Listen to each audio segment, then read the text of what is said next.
तो firstly sir स्वागत है आपका आईडब्ल्यूएम बस में। कितना एक्साइटेड है, निम्न से मिलने वाले हैं काफ़ी ही दिनों के बाद।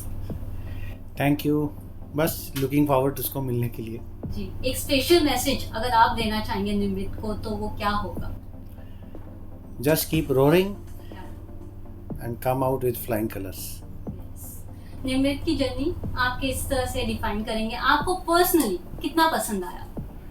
ब्यूटीफुल जर्नी, बहुत अच्छे से वो खेली है और उसने एक डिग्निफाइड प्लेयर की एक मिसाल काबिल करी है। काम, कंपोस्ट और कंसिस्टेंट और फैशनेबल, वो एक रोल मॉडल की तरह उभर के आई है। जी, और निम्रित को काफ़ी ही पसंद किया जा रहा है उनके गेम प्लान को देखते हुए, जिस तरह से वो कामली गेम खेल रही है। वहीं कई लोग बोल रहे हैं कि वो मंडली में जुड़ गई है इसलिए वो फ्रंट फुट में नजर नहीं आ रही। आपका क्या राय है इसमें? हर आदमी इंडिविजुअल गेम खेल रहा है और एक ग्रुप में खेल रहा है। वो इंडिविजुअल अपना गेम खेल रही है।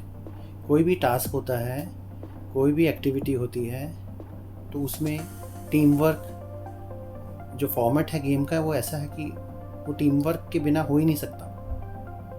और मंडली इज़ एक्चुअली फैमिली। ये बिग बॉस 16 जो है वो हैशटैग मंडली के नाम से जाना जाएगा। वो मंडली में वो सदस्य जो इतने अच्छे अब दोस्त बन गए हैं, उनको आपस में एक दूसरे के ऊपर इतना ट्रस्ट है। और इस घर के अंदर में अकेले आप नहीं सर्वाइव कर सकते। हर इंडिविजुअल का कोई ना कोई दोस्त है। कपल ऑफ दोस्त को छोटी मंडली बोल लो, टोली बोल लो, सबकी है। और ये मंडली या ये जो फैमिली है जब ये खेलती है, इंडिविजुअल खेलती है, इनका आपस में इतना तालमेल है कि इनको फुसफुसाने की ज़रूरत ही नहीं पड़ती, जो कि दूसरे प्लेयर्स करते किसी भी टास्क में। सडनली वो फुसफुसाना शुरू हो जाते हैं और बिग बॉस को क्वेश्चन करना पड़ता है कि ज़ोर से बोलिए, ऊंचा बोलिए, क्या कह रहे थे। सो अच्छा खेल रही है और सारे ही अच्छा खेल रहे हैं वैसे। ओके, अगर बात किया जाए, निम्रित को हमेशा टारगेट किया जाता है। हमेशा उसको कोई ना कोई घर पे कुछ ना कुछ बोलता है और कहता है कि वो मंडली की वजह से आगे तक आई है। हमेशा अर्चना या प्रियंका उन्हें यही बात बोलते रहते हैं, तो इस पर क्या आप बोलना चाहेंगे? टारगेट उसको किया जाता है जो स्ट्रॉन्ग कंटेंडर हो। सर, अगर बात किया जाए, आपने कुछ स्टेटमेंट्स दिए थे। आपने कहा था कि प्रियंका के जो फैंस फॉलोइंग्स हैं वो हेटरेट बढ़ा रहे हैं निम्रित की तरफ, निम्रित को लेकर। वहीं अब प्रियंका के टीम आई है और उन्होंने एक लेटर दिया है कि, और उन्होंने बोला है कि उन्होंने कोई भी ऐसे काम नहीं किए, कोई भी उन्होंने वोट्स नहीं चलाए। तो इस पर आप क्या राय है? मैंने बात रेज करी थी सिर्फ ट्रोलिंग की और हेट कैंपेन की। ना मैंने वोट्स को क्वेश्चन किया, ना मैंने किसी रिज़ल्ट को क्वेश्चन किया। हमने भी एक स्टेटमेंट इशू किया है जो बहुत क्लियर है। और ये बात का बैकग्राउंड है कि जब चैनल ने खुद रीच आउट करके पूछा कि निम्रित के पेज पे इतना हेटरेट चल रहा है, आपको कैसा लगता है, तो हमने बोला बुरा लगता है। पिछले 3 महीने से हम देख रहे हैं कौन कर रहा है, एविडेंट है, एक ही फैंडम कर रहा है। बाकी 14 कंटेस्टेंट के फैंडम नहीं करते। वो एक फैंडम कौन है, वो ऑब्वियस है कौन सा फैंडम है। और वो पर्टिकुलर फैंडम अपने ऑफिशियल हैंडल पे अगर पोस्ट डाले हेट्रेट के या स्टोरीज डाले फैंडम्स की उठा के, जिसमें निम्रित को बुरा दिखाया जा रहा है, बॉडी शेमिंग की जा रही है, एज शेमिंग की जा रही है, उसकी मेंटल हेल्थ को मॉक किया जा रहा है, उसके पेरेंट्स की टू द ट्यून उसके पेरेंट्स की लेटर का ही मजाक उठाया गया, तो ये कहाँ तक ठीक है? तो इशू है क्या ट्रोलर्स जो कर रहे हैं वो ठीक है या नहीं ठीक। उस कंटेक्स्ट में मैंने ट्रोलर्स को एक मैसेज दिया था कि दैट इज़ रॉन्ग। हम नहीं करते, हम एक्सपेक्ट नहीं करते किसी को कि ऐसा ट्रोलिंग करे। बाकी फिर भी किसी को करनी है, इंशाल्लाह उसकी मर्जी करे।